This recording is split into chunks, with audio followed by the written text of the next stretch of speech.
Hello everyone, आप सभी का हमारे YouTube channel US virtual campus में स्वागत है। बच्चों, आज की इस वीडियो सेशन में हम लोग हार्डविक वॉल्यूम 2 पर बात करेंगे। ये पिछले वीडियो सेशन का ही ये कंटिन्यूएशन है, ये उसी का अगला भाग है। पिछले वीडियो सेशन में हम लोगों ने लेसन 2 पर बात किया था, वॉल्यूम 2 लेसन 2। आज की इस वीडियो सेशन में हम लोग लेसन 3 पर बात करेंगे। लेसन 3 में कुछ बहुत इंपॉर्टेंट वर्ड्स हैं जो कि आपके एग्जामिनेशन पर्पस को पूरा करेंगे। इसके अलावा हमारे डेली लाइफ से जुड़ी हुई जो बातें होती हैं, उन सभी बातों में इन वर्ड्स का बहुत ही अहम रोल है। देखिए, हम लोग जो वर्ड पढ़ रहे हैं उसके एंटोनिम्स सिनोनिम्स पढ़ रहे हैं। ये बात केवल एंटोनिम्स से सिनोनिम्स तक ही सीमित नहीं है। अगर आपके पास अच्छा वोकैब है, अच्छा वोकैबुलरी स्टॉक है, तो वर्ड जो वाक्य है ना, उसका हिंदी निकालने में आपको मदद मिलेगा। मान के चलिए कि कोई अगर हम सेंटेंस लिखते हैं और उसमें अगर आप कोई वर्ड को नहीं जानते हैं, तो फिर उस आप सेंटेंस का हिंदी नहीं निकाल पाइएगा। और बिना हिंदी निकाले अगर हम एग्जामिनेशन के बारे में बात करें, तो बिना हिंदी निकाले आमतौर पर प्रश्न का उत्तर देना बहुत कठिन है। आप अच्छा हिंदी निकालिएगा, सही हिंदी निकालिएगा, आंसर सही बनेगा, पैसे सही बनेंगे, क्लोस्टेज सही बनेंगे, सारे लिटरेचर का भाग सही बनेगा, केवल वर्ड पावर अच्छा होने के बदौलत। अगर आपका वर्ड सेक्शन अच्छा है तो आपका समझ बढ़िया होगा, और समझ बढ़िया होगा तो क्वेश्चन भी हल होंगे। तो चलिए इस इंपॉर्टेंट वीडियो सेशन की शुरुआत करते हैं। हमारा जो फर्स्ट वर्ड है वो है एब्जॉर्बेंट। देखिए, पार्ट ऑफ स्पीच में एब्जॉर्बेंट क्या है? पार्ट ऑफ स्पीच में एब्जॉर्बेंट एडजेक्टिव है। देखिए, यदि कोई भी चीज एब्जॉर्बेंट है तो एब्जॉर्ब करता है, वो लिक्विड को एब्जॉर्ब करता है, वो कोई द्रव को सोखने वाला होता है। तो वो चीज जो किसी चीज को, खासतौर पर किसी लिक्विड को सोख ले, वो एब्जॉर्बेंट कहलाता है। जैसे कॉटन क्लॉथ। कॉटन क्लॉथ कैसा क्लॉथ होता है? कॉटन और पॉलिस्टर में क्या अंतर है? पॉलिस्टर जो होता है वो पानी को नहीं सोख पाता है, पसीने को नहीं सोख पाता है, जबकि कॉटन जो होता है ना, वो पसीने को ढंग से सोख लेता है, बढ़िया से सोख लेता है। तो कॉटन एक गुड एब्जॉर्बेंट है, जबकि जो पॉलिस्टर एक बैड एब्जॉर्बेंट है। तो चलिए हम चलते हैं एब्जॉर्बेंट का सिनोनिम्स क्या होगा। चलिए पहले इसके हम लोग सिनोनिम्स के पहले बारे में बात कर लेते हैं। देखते हैं इसका सिनोनिम्स क्या होना चाहिए। इसका सिनोनिम्स होना चाहिए एब्जॉर्प्टिव, ठीक है ना। चलिए एब्जॉर्प्टिव। चलिए आगे हम पढ़ते हैं स्पॉन्जी, ठीक है ना। अगर कोई चीज स्पॉन्जी है यानी कि वो सोखने वाला, स्पंज देखते हैं, पानी अगर आप स्पंज पर डालते हैं पानी तो वो सोख लेता है। इसके बाद है पोरस। पोरस में क्या होता है? छिद्र होता है, और छिद्र जो युक्त होता है ना, वो किसी लिक्विड को सोखने वाला होता है। तो चलिए एब्जॉर्बेंट का हिंदी क्या होगा? सोखने वाला। अगर इसका हिंदी कहा जाए तो इसका हिंदी होगा सोखने वाला। चलिए अब हम बात को हम लोग आगे लेके चलते हैं। वर्ड नंबर 2, हम इस पर सेंटेंस भी डील कर सकते हैं, लेकिन चूंकि एब्जॉर्बेंट बहुत ही इंपॉर्टेंट वर्ड नहीं है, अतः हम इसको आगे की ओर लेके चलते हैं। चलिए हमारा जो सेकंड वर्ड है वो है एब्जॉर्बिंग। ये बढ़िया वर्ड है, ये बढ़िया वर्ड है, ठीक है ना। चलिए एब्जॉर्बिंग क्या होता है? देखिए, ये पार्ट ऑफ स्पीच से एडजेक्टिव है। यदि कोई चीज अगर एब्जॉर्बिंग है तो बड़ा इंटरेस्टिंग है, मतलब आपका वो ध्यान भटकने नहीं देगा। अगर आप, जैसे कि कोई किताब, आप किताब एकदम चाव से पढ़ रहे हैं और किताब में इस तरह की बातें हैं कि आपका ध्यान इधर उधर नहीं जा रहा है, तो वो कौन सा बुक होगा? वो एक एब्जॉर्बिंग बुक होगा, जो आपके ध्यान को ना एकदम मतलब डेविएट नहीं करने दे। एब्जॉर्बिंग का सरल अगर अर्थ में कहें तो इसका हिंदी होता है रोचक, ठीक है ना। चलिए अब इसके सिनोनिम्स क्या है, थोड़ा इसके सिनोनिम्स को देखते हैं। चलिए इसका सिनोनिम्स हो जाएगा इंटरेस्टिंग, इसका सिनोनिम्स हो जाएगा इंटरेस्टिंग।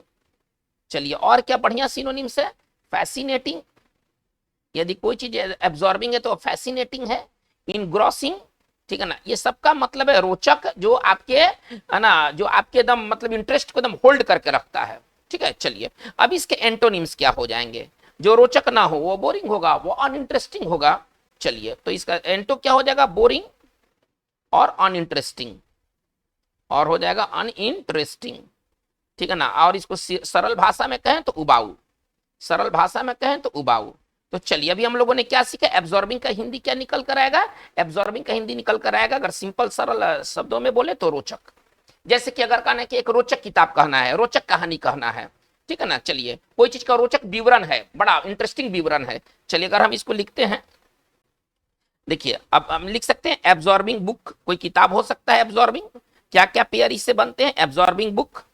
कोई स्टोरी हो सकता है एब्जॉर्बिंग।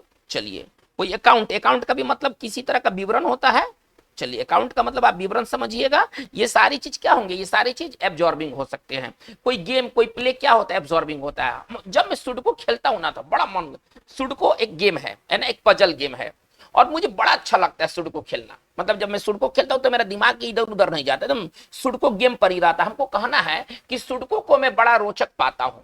सुडोकू मेरे लिए बहुत रोचक गेम है। सुडोकू एक पजल का गेम है, जापानी गेम है, ठीक है ना। कैसे इसको लिख सकते हैं, आई फाइंड सुडोकू, ठीक है ना, आई फाइंड सुडोकू, ठीक है ना, an absorbing game, an absorbing game. मुझको मतलब सुडोकू कैसा एक गेम लगता है, तो बड़ा रोचक गेम लगता है।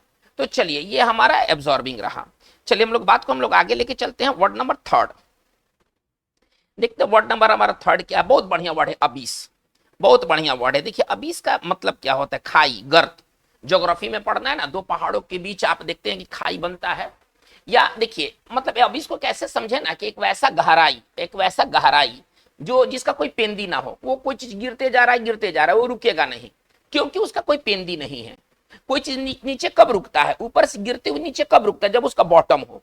तो कोई वो गहराई जिसका कोई बॉटम ना हो, आप ऐसा समझिए। मतलब खाई में जा रहा है, खाई का मतलब है कि कोई गहराई नहीं है, कहां जाकर रुकेगा पता नहीं है, इस खाई को कहते हैं अबीस, ठीक है ना। चलिए अब इस पार्ट ऑफ स्पीच में क्या है, पार्ट ऑफ स्पीच में ये नाउन है। अब इसका सिनोनिम्स थोड़ा सा देख लेते हैं। अब इसका सिनोनिम्स क्या होगा, चलिए एक बहुत बढ़िया वर्ड है कैसेम। कैसेम इसको पढ़ेंगे कैसेम, थोड़ा इसको उच्चारण पर ध्यान दिया जाए, इसको पढ़ेंगे कैसेम। चलिए रैविन, रैविन यानी ज्योग्राफी में पढ़ना है खाई के लिए, या एक कॉमन वर्ड पढ़ना है गॉर्ज। तो एबिस का मतलब क्या है, अगर सरल शब्दों में कहा जाए तो इसका हिंदी हो जाएगा खाई या गर्त। लेकिन देखिए इसका फिगरेटिव यूज है, ये तो कोई जगह वाला, इसको तोड़ के लिखा जाए, वन वर्ड के तौर पर लिखेंगे तो कैसे लिखेंगे, बॉटमलेस। देखिए बॉटमलेस ये बहुत इंपॉर्टेंट है, ये वन वर्ड के लिए ना यार रामबान है, बॉटमलेस डेप्थ, है ना। देखिए वो गहराई जिसका कोई पेंदी ना हो। अगर इसके लिए अगर एक वर्ड कहा जाए कि बॉटमलेस डेप्थ के लिए एक वर्ड बोलिए आप, ये तो दो वर्ड है, अब तो वन वर्ड ऐसे आ रहे हैं, कोई फ्रेज दे रहा है, ठीक है ना। कोई फ्रेज आपको दे दिया जाएगा, कहा जाएगा कि इसके लिए एक वर्ड बोलो। वो फ्रेज दो वर्ड का हो सकता है, वो फ्रेज तीन वर्ड का हो सकता है, जरूरी नहीं कि वो एक लाइन के तौर पर हो, ये जरूरी नहीं है। तो बॉटमलेस डेप्थ के लिए अगर एक वर्ड की अगर मांग किया जाए कि इसके लिए एक वर्ड बोलिए, तो इसके लिए एक वर्ड है अबीस। चलिए अब इसका लेकिन फिगरेटिव यूज ज्यादा होता है। हमको कहना है कि गरीब और अमीर के बीच खाई और बढ़ते जा रही है और चौड़ा होते जा रहा है, गरीब गरीब होते जा रहा है, अमीर अमीर होते जा रहा है। हमें कहना है, इस पर सेंटेंस देखते हैं, हमें कहना है कि गरीब और अमीर के बीच की खाई बढ़ते जा रही है, ठीक है ना।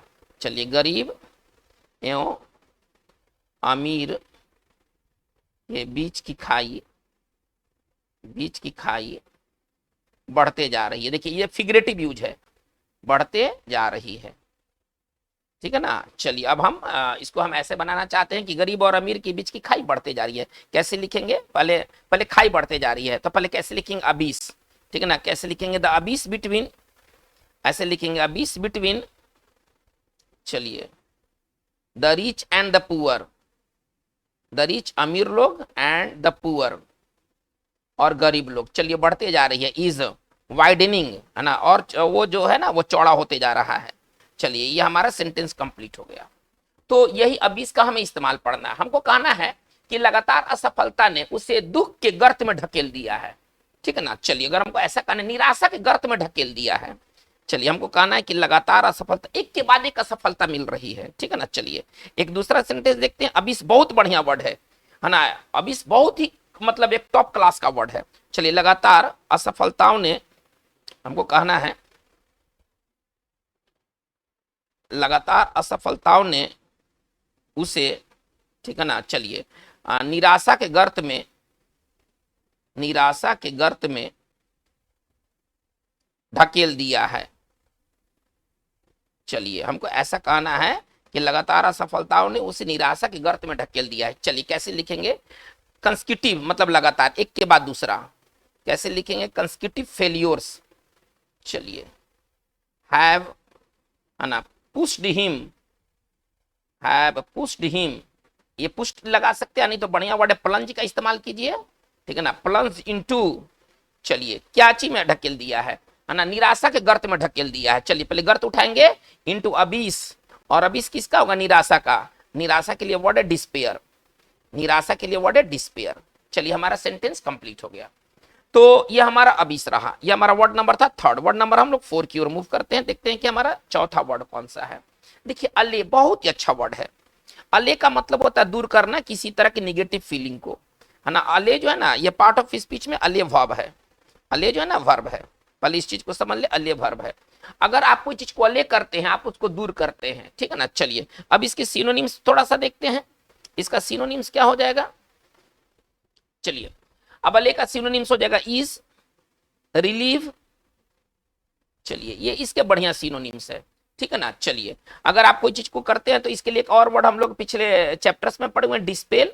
इसका सिंपल मतलब होता है दूर करना, लेकिन दूर करना किसी तरह की निगेटिव फीलिंग को, है ना। किसी तरह के, ये मामला है, देखिए अर्थ नहीं है, ये एक मामला है, किसी तरह के निगेटिव फीलिंग को दूर करना, इसके लिए वर्ड है अले। अले बहुत बढ़िया वर्ड है, ठीक है ना। अले का अगर हिंदी कहें तो दूर करना। चलिए लेकिन क्या दूर करना, जैसे कि उसने मेरा डर दूर कर दिया, अले फियर्स। चलिए इस पर थोड़ा सा फ्रेजेस देखते हैं, है ना। अले का इस्तेमाल कैसे करेंगे, अले फियर्स, है ना। तो अले फियर्स का मतलब क्या है, डर दूर करना। चलिए उसने मेरा संदेह दूर कर दिया, पहले मैं संदेह में था, वो है ना, उसने ऐसी बात कहा कि मेरा संदेह दूर हो गया, अले सस्पिशन। चलिए सस्पिशन का मतलब संदेह। चलिए उसने मेरी चिंताओं को दूर कर दिया, अले का मतलब दूर करना, चिंता के लिए कंसर्न्स। तो इस तरह के फ्रेजेस में, है ना, अले का प्रयोग होता है। हमको कहना है कि उसने मेरे डर को दूर कर दिया, सिर्फ इतना कहना है, उसने मेरे डर को दूर कर दिया। कैसे इसको लिखेंगे, ही अलेड, है ना, पास्ट टेंस में बनाते हैं, ही अलेड माई फियर्स, ही अलेड माई फियर्स, उसने मेरे डर को दूर कर दिया। चलिए इसके एंटोनिम्स को थोड़ा सा देख लिया जाए, बढ़ा देना नहीं, यहीं पर कर लेते इसका एंटोनिम्स। चलिए इसका एंटोनिम्स क्या होगा, इंक्रीज, इंटेंसिफाई। बढ़िया वर्ड आप पढ़िए, इंटेंसिफाई। एक वर्ड पढ़ते हैं इंटेंसिफाई। अगर आप कोई चीज को इंटेंसिफाई करते हैं, आप उसको बढ़ा देते हैं, ठीक है ना। अगर आप किसी चीज को इंटेंसिफाई करते हैं, आप उसको बढ़ा देते हैं। तो ये हमारा अले का यूज रहा। चलिए वर्ड नंबर हम लोग 5 में आते हैं, देखते हैं कि वर्ड नंबर हमारा 5 क्या है। तो एनोनिमस, बहुत बढ़िया वर्ड है ये। एनोनिमस जो है ना, ये टॉप क्लास का वर्ड है। चलिए एनोनिमस पार्ट ऑफ स्पीच में एडजेक्टिव है। एनोनिमस का मतलब क्या होता है, जिसका नाम पता नहीं हो, है ना। पता नहीं कि वो कौन सा व्यक्ति, उसका नाम पता नहीं है, अज्ञात। अगर सरल शब्दों में कहा जाए तो इसका हिंदी हो जाएगा अज्ञात। इसके सिनोनिम्स देखते हैं, ठीक है ना। चलिए इसका एक्सप्लेनेशन बहुत जबरदस्त है। ये वन वर्ड में ये कई बार पूछा जा चुका है, ठीक है ना। आपको एक फ्रेज दिया जाएगा, उसके लिए एक वर्ड है एनोनिमस। तो फ्रेज क्या है, हुज नेम। देखिए इसका फ्रेज इस तरह से है, whose name is not known, है ना। जिसका नाम पता नहीं हो वो है एनोनिमस, है ना। जिसका हमें नाम पता नहीं है वो है एनोनिमस। तो एनोनिमस का अगर हिंदी कहा जाए तो इसका नाम हिंदी हो जाएगा अज्ञात, है ना। पता नहीं कि कौन सा व्यक्ति है, कौन सा व्यक्ति है, ठीक है ना। तो वो एनोनिमस होता है, जिसका नाम पता नहीं हो। चलिए इसका एंटो क्या हो जाएगा, जो नोन हो, जो ज्ञात हो। तो इसका एंटो हो जाएगा नोन, ठीक है ना, आइडेंटिफाइड, नोन आइडेंटिफाइड। और इसको अगर हिंदी में कहे तो इसका हिंदी हो जाएगा ज्ञात। चलिए हमको कहना है कोई एक ऐसा किताब है, पता नहीं उस किताब को किसने लिखा है, पता नहीं है। अब उसका जो राइटर होगा, एक लेखक जिसका नाम पता नहीं हो, वो कौन सा लेखक होगा, एनोनिमस राइटर, है ना। वो कौन सा लेखक होगा, एनोनिमस राइटर। चलिए अब देखिए, कुछ लोग दान देते हैं लेकिन अपने नाम का चर्चा नहीं कराते हैं, वो गुप्त दान देते हैं, वो नहीं चाहते हैं कि उनका नाम बाहर में प्रकट हो। अब वो कौन सा डोनर, डोनर मतलब दान करने वाला, वो कौन सा डोनर होगा, whose name is not known. तो वो जो डोनर होगा वो एनोनिमस डोनर होगा। तो ये दो बहुत ही पॉपुलर फ्रेज है एनोनिमस के साथ। चलिए ये हमारा वर्ड नंबर 5 था। वर्ड नंबर 6 की ओर हम लोग मूव करते हैं, देखते हैं कि वर्ड नंबर 6 क्या है, कर्टेल। चलिए बहुत बढ़िया वर्ड है कर्टेल। देखिए कर्टेल का मतलब क्या होता है, कर्टेल जो है ना, यह पार्ट ऑफ स्पीच में वर्ब है। चलिए इसके थोड़ा सा सिनोनिम्स को देखते हैं। कर्टेल का मतलब होता है ना कि किसी चीज में कटौती करना, उसको सीमित करना। अगर आप कोई चीज को कर्टेल करते हैं, आप उसको सीमित करते हैं, आप उसमें कटौती लाते हैं। चलिए अब इसके लिए क्या हो जाएगा, कट डाउन। एक तो कट हो जाएगा, दूसरा फ्रेज के बारे में बात करें तो कट डाउन, फिर बात करें तो कट बैक, ठीक है ना। ये चलिए इसका ये सिनोनिम्स है। अगर नॉर्मल वर्ड पर बात करें तो लिमिट, ठीक है ना, रिड्यूस, कम करना, कटौती करना, घटा देना। चलिए इसका हिंदी क्या होगा, कम करना, ठीक है ना। चलिए कटौती करना एक ही चीज है, शब्द अलग अलग है, कटौती करना अथवा घटा देना। चलिए हमको कहना है एक सेंटेंस के तौर पर, चलिए इसका एंटोनिम्स देख लेते हैं। तो इसका एंटोनिम्स क्या हो जाएगा, बढ़ा देना, ठीक है ना। चलिए अब बढ़ाने के लिए इसका क्या हो जाएगा एंटोनिम्स, लेन देन। अगर आप कोई चीज को लेन देन करते हैं, आप उसे और लंबा कर देते हैं, घटा कटौती नहीं करते, आप उसको और बढ़ा देते हैं। या कॉमन वर्ड की बात करें तो कॉमन वर्ड के तौर पर इंक्रीज। तो इसका हिंदी क्या हो जाएगा, लंबा करना, बढ़ा देना, लंबा करना, बढ़ा देना। चलिए अगर आप कोई चीज को लेन देन करते हैं, आप उसको और बढ़ा देते हैं। हमको कहना है कि सरकार कोर्ट के प्रभाव, आजकल कोर्ट हर मामलों में ना दखल अंदाजी करने लगा है। जो कोर्ट का मामला नहीं भी है, कोर्ट उस पर भी अपना ओपिनियन दे देता है, ऐसा मतलब मानना है। ये मेरा मानना नहीं है, जनरल मानना है कि कोर्ट जो है वो वैसे क्षेत्रों में भी अपने ओपिनियन देने लगता है जो उसके डोमेन से बाहर है। तो सरकार जो है वो कोर्ट के प्रभाव को, है ना, कोर्ट का प्रभाव को कम करने के लिए, है ना, मतलब कि एक बिल लाने जा रही है, हमको ऐसा कहना है, एक बिल लाने जा रही है। चलिए तो पहले सरकार एक बिल लाने जा रही है, पहले इतना भाग उठाते हैं, ठीक है ना। सरकार एक बिल लाने जा रही है, the government is going to introduce, चलिए ए बिल, चलिए इन पार्लियामेंट, चलिए पार्लियामेंट में सरकार एक बिल लाने जा रही है। किस बात के लिए, तो कोर्ट के प्रभाव को सीमित करने के लिए, कोर्ट के प्रभाव में कटौती लाने के लिए। चलिए एक फ्रेज है, बहुत बढ़िया वर्ड है, with view to, with a view to. चलिए और विथ ए व्यू टू के बाद एक बहुत इंपॉर्टेंट बात है, जबरदस्त बात है कि विथ ए व्यू टू का मतलब होता है के उद्देश्य से। चलिए थोड़ा सा इस चीज को देख लेते हैं, विथ ए व्यू टू का हिंदी क्या होता है, के उद्देश्य से, के उद्देश्य से। और इसके बाद विथ ए व्यू टू के बाद यदि हम वर्ब लाते हैं, थोड़ा सा ध्यान से देखा जाए, विथ ए व्यू टू के बाद यदि कोई वर्ब आता है, आमतौर पर टू के बाद भी वन होता है, आमतौर पर क्या होता है, टू के बाद भी वन होता है। लेकिन विथ व्यू टू के बाद आने वाला वर्ब जो होगा वो V4 होगा, मतलब उसमें ING लगेगा। चलिए एक बार फिर से देखा जाए, देखिए आमतौर पर हम लोग क्या पढ़ते हैं कि टू के बाद आने वाला जो वर्ब होता है ना वो V1 होता है।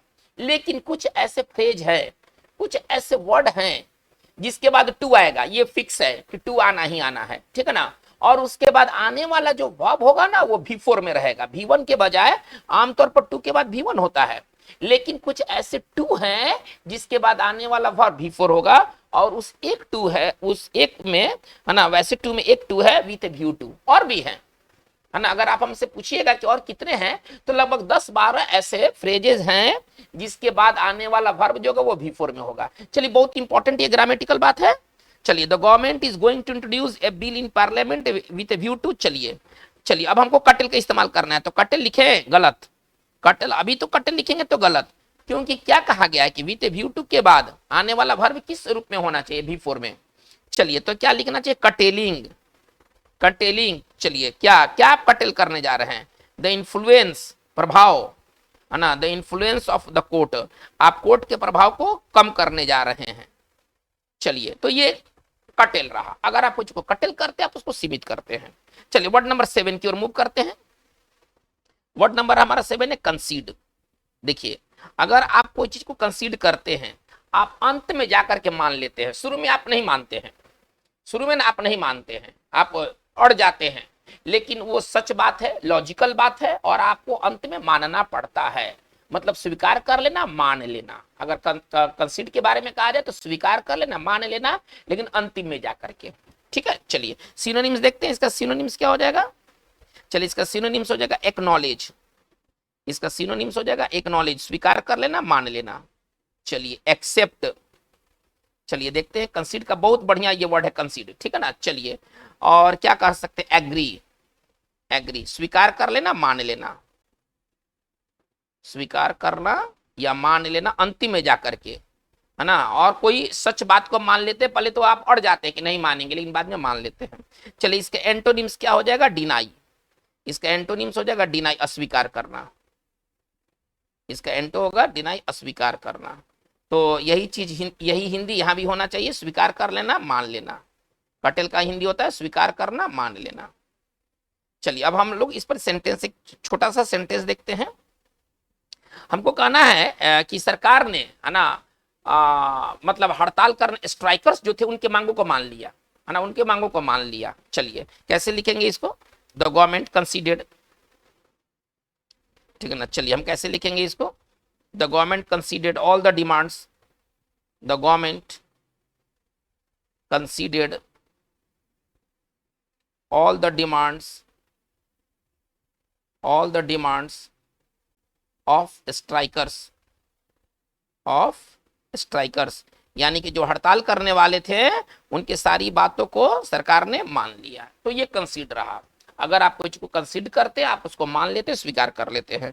चलिए वर्ड नंबर 8 में हम लोग मूव करते हैं, देखते हैं कि वर्ड नंबर 8 क्या है हमारा। डोंट, बहुत बढ़िया वर्ड है।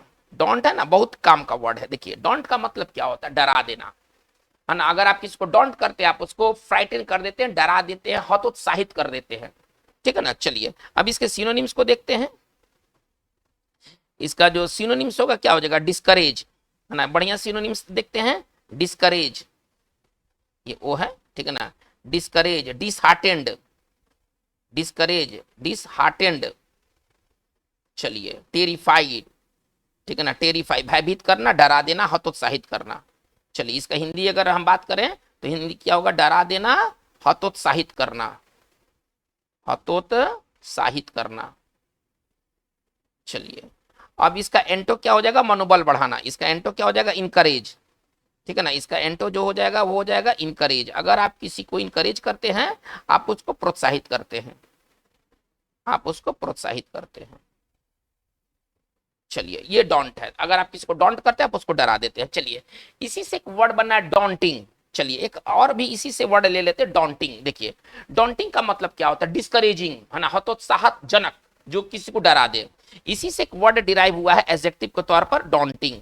डॉन्ट तो वर्ब था, अब डॉन्टिंग क्या है ना। डॉन्टिंग का मतलब होता है हतोत्साहजनक, जो हतोत्साहित कर दे, जो किसी का दिल तोड़ दे। डिसहार्टेनिंग, इसका अगर सिनोनिम्स के बारे में बात करें तो इसका सिनोनिम्स क्या हो जाएगा, एडजेक्टिव की भांति ये भी मूव करेगा, डिसहार्टेनिंग, डिस्करेजिंग, है ना। डिस्करेजिंग, थोड़ा ध्यान दिया जाए, है ना। अच्छा अगर कोई काम यदि यदि डॉन्टिंग है, यानी कि वो काम बड़ा मुश्किल से करने वाला है, आप उसको नहीं कर सकते हैं या बहुत मुश्किल से करेंगे, तो डिफिकल्ट टू डू। अब वन वर्ड के तौर पर लिखे डॉन्टिंग के लिए तो क्या लिखेंगे, डिफिकल्ट टू डू। चलिए डिफिकल्ट टू डू, जिसे कर पाना मुश्किल हो। यदि कोई काम यदि डॉन्टिंग है, इसका मतलब है कि आप उसको नहीं कर सकते हैं, वो बहुत मुश्किल भरा काम है। हमको कहना है कि मुश्किल भरा काम, इसको कैसे कहेंगे, डॉन्टिंग टास्क। एक बहुत फ्रेज है, बहुत इंपॉर्टेंट फ्रेज है, डॉन्टिंग टास्क। डॉन्टिंग टास्क का मतलब होता है मुश्किल भरा काम। चलिए अब हम बात को हम लोग आगे लेके चलते हैं। हमारा जो ये जो वर्ड नंबर था 8 था, वर्ड नंबर हम लोग 9 की ओर मूव करते हैं, देखते हैं कि हमारा 9वां वर्ड क्या है। चलिए डिस्क्राइब, अगर आप कोई चीज को डिस्क्राइब करते हैं तो इसका मतलब है कि आप उसको देख लेते हैं। डिस्क्राइब जो है ना वो वर्ब है। चलिए इसका सिनोनिम्स थोड़ा सा देखते हैं, इसका सिनोनिम्स क्या होगा, नोटिस, चलिए सी, है ना। चलिए डिसर्न, देख लेना, भांप लेना। आप इसको सिंपल सा बात समझ लीजिएगा, इसका हिंदी है देख लेना, बस। अब इस पर हम लोग ज्यादा वर्क नहीं करेंगे, ये बहुत इंपॉर्टेंट वर्ड नहीं है, एग्जामिनेशन दृष्टिकोण से बहुत इंपॉर्टेंट वर्ड ये नहीं है। चलिए डिस्क्राइब जो पार्ट ऑफ स्पीच से वर्ब था। चलिए हम लोग वर्ड नंबर 10 की ओर मूव करते हैं, थोड़ा फटाफट चीजों को देखते हैं। डिवास्टेड, बहुत खूबसूरत वर्ड, है ना। डिवास्टेड बहुत खूबसूरत वर्ड। चलिए डिवास्टेड का मतलब क्या होता है, विनाश कर देना, बर्बाद कर देना। डिवास्टेड वर्ब है, ठीक है ना। अगर आप किसी चीज को विनाश करते, उसका बर्बाद करते हैं, तो आप उसको डिवास्टेड करते हैं। चलिए देखते हैं इस पर इसके सिनोनिम्स क्या होंगे, इसका सिनोनिम्स देखते हैं। चलिए इसका सिनोनिम्स हो जाएगा रैवेज, तहस नहस कर देना, बर्बाद कर देना। ले वेस्ट, देखिए तहस नहस करना, बर्बाद करना। रूइन, तहस नहस करना, बर्बाद करना। तो डिवास्टेड का मतलब अगर हम कहें तो बर्बाद करना, अगर इसका हिंदी निकाले, या विनाश करना, विनाश कर देना। चलिए अच्छा अब इसका एडजेक्टिव फॉर्म थोड़ा सा देख लेते हैं, इसका एडजेक्टिव फॉर्म देख लेते हैं। इसका डिवास्टेटिंग, विनाशकारी, बहुत इंपॉर्टेंट वर्ड है। देखिए ये डिवास्टेटिंग बहुत इंपॉर्टेंट वर्ड है। तो अगर कोई चीज डिवास्टेटिंग है, यानी कि वो विनाश करने वाला है, इसको सरल भाषा में कह सकते हैं विनाशकारी, जो किसी चीज का विनाश कर दे। जैसे विनाशकारी आग, विनाशकारी साइक्लोन, भूकंप, ये सब क्या होते हैं, ये सब डिवास्टेटिंग होते हैं। ये सबके सब जो होता है ना डिवास्टेटिंग होते हैं। तो अगर आप कोई चीज को डिवास्टेट करते हैं, आप उसका विनाश कर देते हैं, वर्ब के तौर पर विनाश करना, बर्बाद करना, और डिवास्टेटिंग का मतलब विनाशकारी। चलिए सेंटेंस से इनको थोड़ा सा समझा जाए। जैसे देखिए अभी रूस और यूक्रेन में वार हो रहा है, दोनों देश एक दूसरे के ऊपर बम और मिसाइल दाग रहे हैं।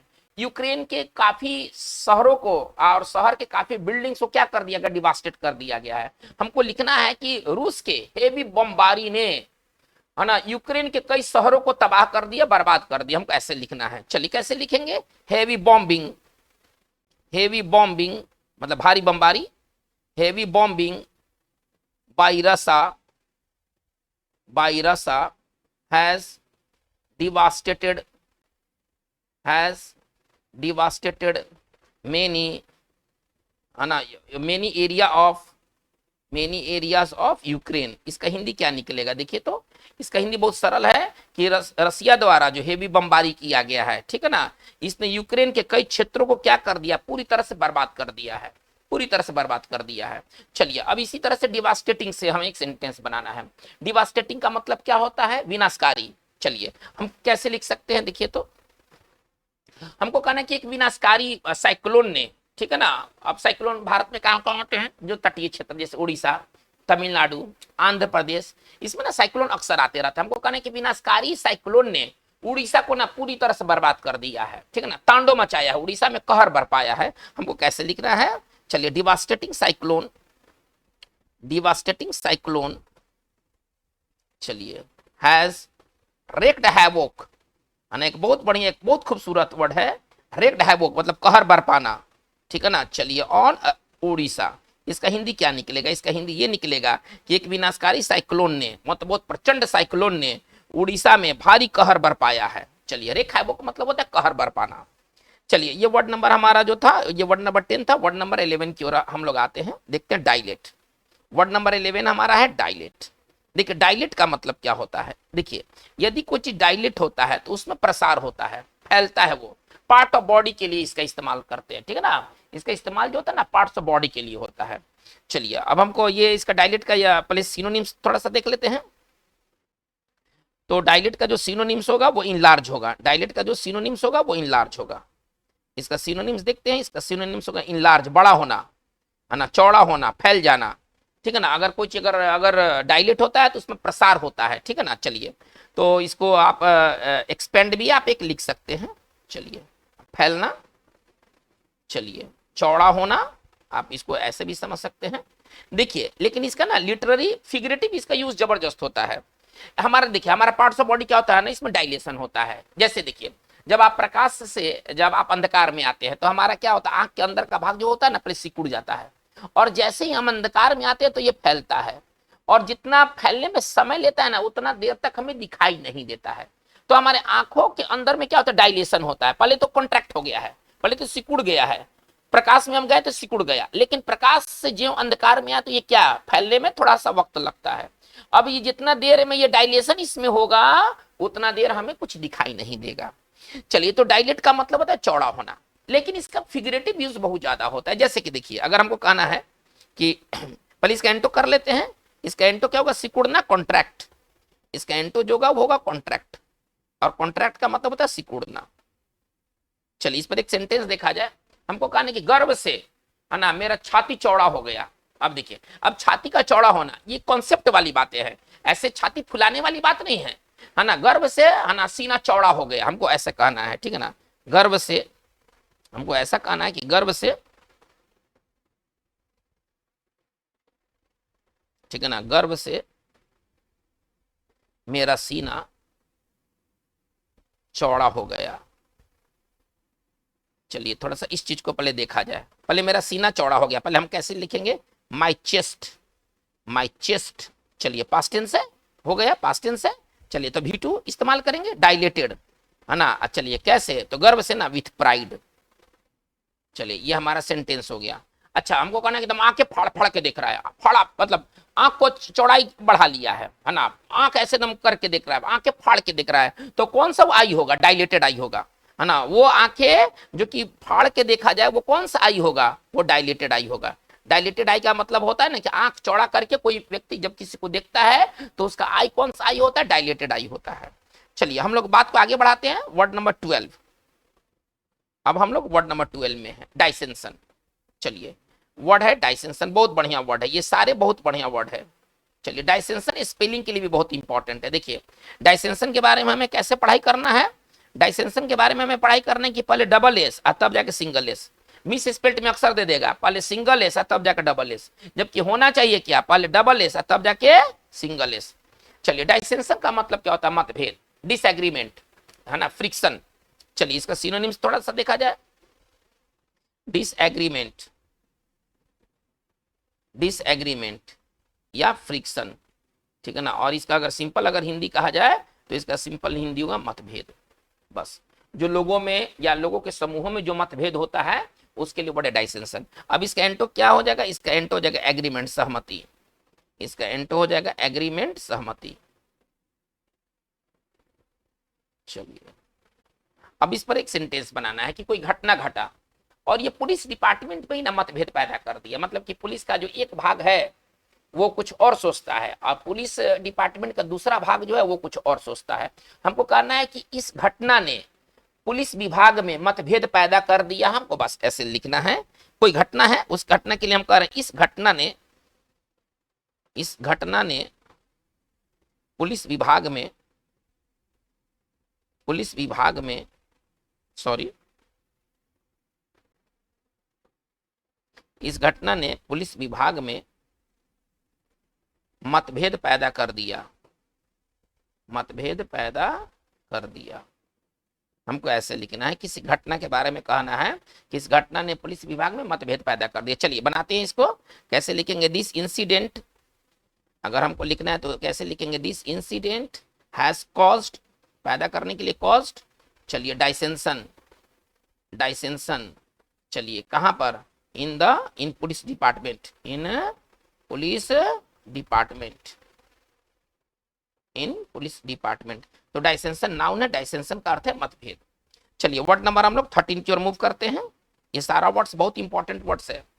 चलिए एपिक, एपिक कुछ खास नहीं है। एपिक मतलब महाकाव्य होता है, ठीक है ना। हाँ, लंबा पोएट्री को ना एपिक कहते हैं। एपिक नाउन है, इसका सिनोनिम्स क्या होगा? लॉन्ग पोएट्री को ना एपिक कहते हैं। बस लॉन्ग पोएट्री को ना एपिक कहा जाता है। चलिए इसका हिंदी जो हो जाएगा वो हो जाएगा महाकाव्य। अब ये रामायण महाभारत ये सब क्या है? ये सब एपिक है। चलिए वर्ड नंबर हम लोग 14 की ओर है, देखते हैं कि वर्ड नंबर 14 क्या है। चलिए वर्ड नंबर 14 है इरोनियस। वर्ड नंबर 14 बहुत अच्छा वर्ड है ना। वर्ड नंबर 14 है इरोनियस। इरोनियस का मतलब क्या होता है? गलत, ठीक है ना। चलिए इसके सिनोनिम्स को थोड़ा सा देख लेते हैं। इरोनियस के सिनोनिम्स को देख लेते हैं। चलिए इसका सिनोनिम्स क्या होगा? इनकरेक्ट, इसका होगा इनकरेक्ट, है ना। मिस्टेकन, इसका क्या हो जाएगा? मिस्टेकन। चलिए इनएक्यूरेट, इनएक्यूरेट, तो इसका सिंपल अगर हिंदी करें तो गलत। चलिए अगर आप कोई ऐसा ओपिनियन बना लिए हैं कि आपका जो ओपिनियन है वो अगर इरोनियस ओपिनियन है, यानी कि वो जो ओपिनियन है वो गलत ओपिनियन है, कोई आप निष्कर्ष निकालते हैं, यदि वो गलत निष्कर्ष है तो इरोनियस कंक्लूजन है। चलिए अब इसका एंटो क्या हो जाएगा? राइट, करेक्ट, सही। इसका एंटो हो जाएगा राइट, करेक्ट।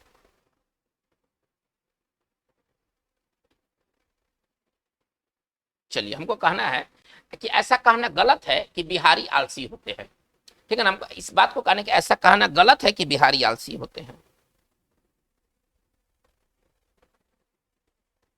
ऐसा कहना गलत है कि बिहारी आलसी होते हैं।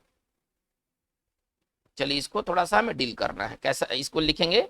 It is erroneous. चलिए पहले टू से, चलिए ये तो हो गया, ये तो हो गया कि ऐसा कहना गलत है कि बिहारी आलसी होते। दैट, चलिए बिहारीज आर लेजी, ठीक है ना। चलिए ये अब हमारा सेंटेंस क्लियर हो गया। वर्ड नंबर आते हैं 15 की ओर, देखते हैं 15 का मतलब 15 जो वर्ड है ना वो है इंसाइनुएट। 15 वर्ड है ना इंसाइनुएट। देखिए इंसाइनुएट का मतलब क्या होता है ना कि आप कोई चीज को ओपन वे में नहीं कहते हैं, अप्रत्यक्ष रूप से करते हैं, कटाक्ष करते हैं, आक्षेप लगाते हैं। मतलब आपको इस चीज को सीधा नहीं कहते हैं, आप अप्रत्यक्ष रूप से कहते हैं, एक तरह से कटाक्ष करते हैं, आक्षेप लगाते हैं। चलिए तो इसका क्या सिनोनिम्स हो जाएगा? इसके सिनोनिम्स को थोड़ा सा देख लिया जाए। इसका सिनोनिम्स है इंसाइनुएट का सिनोनिम्स है इम्प्लाई। चलिए सजेस्ट, सजेस्ट, और इसका अगर हिंदी कहें तो इसका हिंदी होता है आक्षेप लगाना, है ना। आक्षेप लगाना, कोई चीज को अप्रत्यक्ष रूप से कहना, है ना। कटाक्ष करना, कटाक्ष करना। ये है इंसाइनुएट। अगर आप किसी चीज के ऊपर अगर आप इंसाइनुएट करते हैं, यानी कि आप डायरेक्ट नहीं कहते हैं। जैसे कि देखिए, कोई व्यक्ति कहने का मतलब है ना कि वो हमको चोर ठहरा रहा है, लेकिन वो साफ नहीं करे कि आप चोर है, लेकिन कहने का मतलब ये है ना कि वो हमको चोर मान रहा है, लेकिन साफ भी नहीं करे कि तुम चोर हो, लेकिन उसके कहने के तरीका से लग रहा है कि वो मेरे को ही वो चोर समझ रहा है। इस बात को कैसे कहेंगे? Are you insinuating. अगर इसी बात को कहना है तो हम कैसे कहेंगे? Are you insinuating. क्या तुम ये कहना चाहते हो, मतलब क्या तुम ये आक्षेप लगा रहे हो? Are you इंसाइनुएटिंग।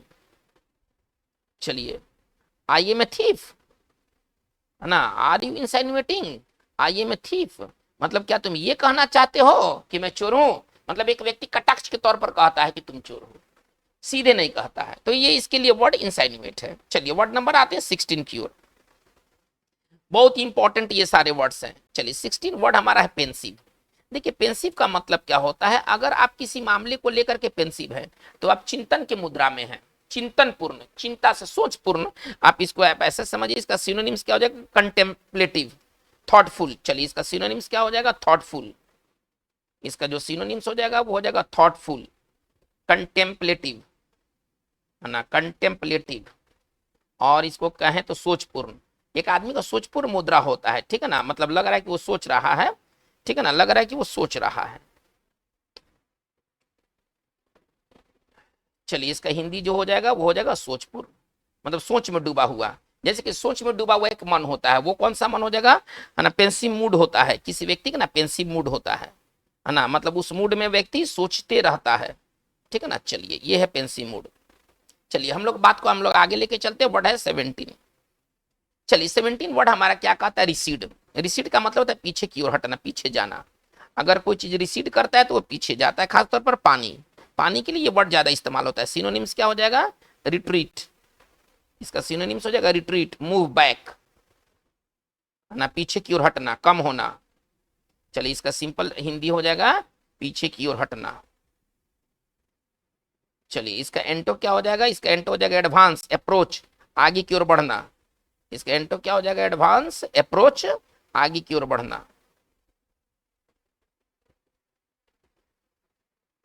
आगे की ओर बढ़ना। चलिए ये हमारा है रिसीड का मतलब। चलिए सेंटेंस बनाना है कि मानसून के बाद, है ना, बाढ़ कम होना शुरू हुआ। तो बाढ़ कैसे कम होता है ना? आगे से खत्म होते जाता है और पीछे से वो अपना रास्ता पकड़ता है, मतलब आगे का भाग सूखते जाता है और फिर पीछे धीरे धीरे करके पूरी तरह सूख जाता है। हमको कहने कि मानसून के बाद बाढ़ कम होना शुरू हो गया। चलिए इसको कैसे लिखेंगे? Flood started to recede. इसको कैसे लिखेंगे, है ना? द फ्लड, कोई खास बाढ़ के बारे में कहा गया है, the flood started to recede. चलिए after monsoon, the flood started to recede after monsoon. चलिए ये वर्ड हमारा रिसीड रहा। वर्ड नंबर हम लोग 18 की तरफ आते हैं। चलिए वर्ड है रेस्पाइट। बहुत बढ़िया वर्ड है। देखिए रेस्पाइट का मतलब क्या है कि कोई चीज जारी है, चल रहा है, अब बीच में थोड़ा सा रुक जाना ना, रेस्पाइट कहलाता है। रेस्पाइट का मतलब राहत, आराम, चैन, मतलब कोई चीज लगातार जारी है, अब बीच में थोड़ा सा रुक जाना रेस्पाइट कहलाता है, फिर वो आगे जारी रहेगा, ठीक है ना, वो आगे फिर जारी रहेगा। तो रेस्पाइट का अगर हिंदी कहे तो इसका हिंदी होता है चैन, फुर्सत, आराम। चैन, ठीक है ना, फुर्सत, आराम। आराम का मतलब ब्रेक से है। आराम का मतलब वो पलंग पर लेट कर आराम करने वाला आराम नहीं है, ठीक है ना। चलिए आराम का मतलब यहाँ पर आराम को हम ये समझेंगे ब्रेक, ब्रेक वाला आराम। चलिए इसके सिनोनिम्स क्या हो जाएंगे? इसका सिनोनिम्स हो जाएगा ब्रेक, पॉज, ठीक है ना, हाइटस। चलिए अब हमको कहना है कि जैसे कि देखिए लू से चैन नहीं है, मतलब लू लगातार चल रहा है, हर दिन लू बह रहा है, हमको ऐसा कहना है। गर्मी के दिनों में हर दिन लू बह रहा है, किसी दिन ब्रेक नहीं हो रहा है, इसको कैसे कहेंगे? There is no respite. Respite के साथ प्रीपोजिशन क्या होगा? थोड़ा सा इस चीज को समझा जाए। रेस्पाइट के साथ प्रीपोजिशन फ्रॉम, ये फिक्स हो गया। रेस्पाइट पार्ट ऑफ स्पीच में क्या वर्ब है, तो रेस्पाइट का मतलब होता है चैन, फुर्सत, आराम। यहाँ आराम का मतलब किससे? ब्रेक से है, किसी चीज का रुक जाना उससे है। अब हम देखिए इसको कैसे सेंटेंस बनाते हैं। There is no respite, there is no respite from hot waves. चलिए आपको इस तरह के अखबारों में, है ना, ये आपको वाक्य मिलने वाले हैं। हॉट वेव का मतलब हो गया लू, है ना, और लू से कोई चैन नहीं है, कोई आराम नहीं है, कोई राहत नहीं है। चलिए वर्ड नंबर आते हैं हम लोग 19 की तरफ। हमारा 19 जो वर्ड है वो है सर सबसिस्ट, हमारा 19 वर्ड है सबसिस्ट, सबसिस्ट वर्ब है और आवश्यकता पड़ने पर प्रीपोजिशन अपने साथ ऑन लेगा। सबसिस्ट का मतलब क्या होता है? जीवित रहना, टिके रहना किसी तरह के भोजन पर, किसी तरह की चीज पर। तो इसका सिनोनिम्स क्या हो जाएगा? सबसिस्ट का लाइव, टिके रहना, जीवित रहना, ठीक है ना। एक वर्ड है आपके पास इकआउट, है ना, इकआउट, टिके रहना, जीवित रहना, ठीक है ना। चलिए, तो इसका सिंपल अगर हिंदी कहें तो टिके रहना, जीवित रहना, जीवित रहना। एक कॉमन वर्ड कहें तो सरवाइव, कॉमन वर्ड कहें तो सरवाइव।